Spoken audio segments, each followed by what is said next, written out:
Howdy, Joe DeSanto here. Thanks for joining me in another video. Well, if it's your first video, welcome. So in this video, I'm going a little varying off topic and going into a little productivity. But I'm going to do a quick video just showing you a trick, or I don't know if it's a trick, but a way that you can sign PDF documents, fill them in and sign them digitally without having to scan, sign, print, sign, scan. Now, I'm sure the vast majority of you out there already know this, so you're probably not watching the video, but I'm always surprised how people still have a hard time dealing with PDF documents that they have to sign that don't come in the DocuSign format. This happened just the other day. I explained what I'm explaining to you to someone and they were happy about it. So when that happens, I'm going to make a video about it. If it's a cool productivity thing, business related productivity thing, why not? Every time I shared this with someone over the last decade, they're always like, oh my God, that's so awesome. So we're going to jump into the video, but real quick before that, if you like my content, please do the old like and subscribe dealio. That really helps me. Okay, so here we go. Going to jump in, which means I'm just going to go like this. Look at that. You get to see me still over here. Okay, so I have up the most common document that comes across my desk over the last decade that need to quickly sign, return, and so on. A non-disclosure agreement. You get this a lot from potential clients, customers. You're going to do a project. They want to tell you about it, but you got to sign a non-disclosure. In my case, I might hire a vendor to help me do some stuff. I want them to sign a non-disclosure so I feel protected that they're not going to share information and so on. So I sent this to someone recently, and then they were just struggling to get it signed because no one, and I just didn't have the time to put it in DocuSign. So real quick, I'm just going to show you what you can do. If you're in the Mac, and obviously this is Mac related, and you just open the document in preview, you don't necessarily notice it, but up here, this little icon, Show Markup Toolbar, gives you a bunch of options to do stuff to documents. And there's a bunch of things in here. You can, just scribble. You could put a box, and you can put a border around it or not. Like sometimes I do this. I don't put a border and I want to block something on a PDF. I'll go like that. But also you can enter text and enter signatures. So in this case, I'm going to put the date here, 2/7/2025.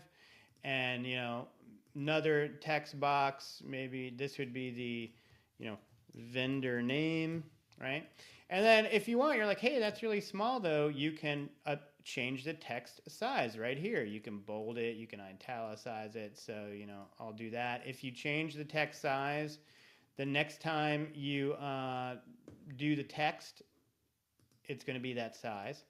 And then the last thing I'll explain is that you can do a signature, and I'm going to walk you through that a little bit. So let's go down to the signature page. Say, this is the vendor here, and they want to put a signature here. They might also put their, they're going to put their name and title. By the way, you could take the name, you could copy it if you have a bunch of text and you don't want to retype it all. You can copy it. Actually, in the little thing here. Take that hand, put that there. I might copy this if I formatted the text or something, put owner. And then to do the signature, they can, again, go back here to the scribble and just scribble. Oop, by the way, I changed this line to be no color, so I got to put that back to color.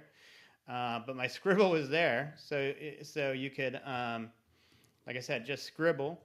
Or they have this feature, which is add a signature that's been saved. So you can save an actual signature in here and just have it ready to use for the future.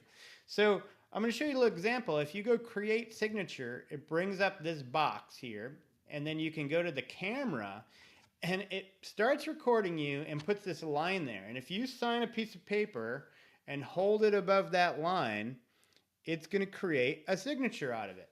Now, you can see here I got a little weird thing, so I'm going to clear it, maybe do it again, maybe get a little closer. There you go. I hit done, and now that's in there. So then I could just click that and go like this, and there I'm signed.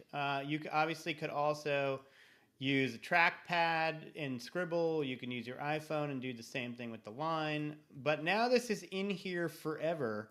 and I can just throw my signature on things super quick. So this is a digital signature, and it's not, if the document's super important, they might require a wet signature, and obviously this isn't going to work for this, but for the basic purposes, 95% of the time, digital signature works so much faster. Last thing I'm going to tell you, though, is when you do this and you save it, these text boxes stay live, and if you send it just with a save, the person on the other end could click these and delete them. So what I do always is I do a print to PDF, save as a PDF, I'll put, signed, I guess, as the end of the name, and then I save it. And then once I do that, it sort of bakes in the text and the signature. By the way, I will say this, if you were to just hit save and send it to someone, while this text would be sort of selectable and deletable on their end, the signature actually would not. Once you save a signature in here, it sort of bakes it in. But I do the print PDF to doubly bake in the other stuff. So there you go. That's my tip of the day. Hope that saves you a whole bunch of time, and I'll see you later.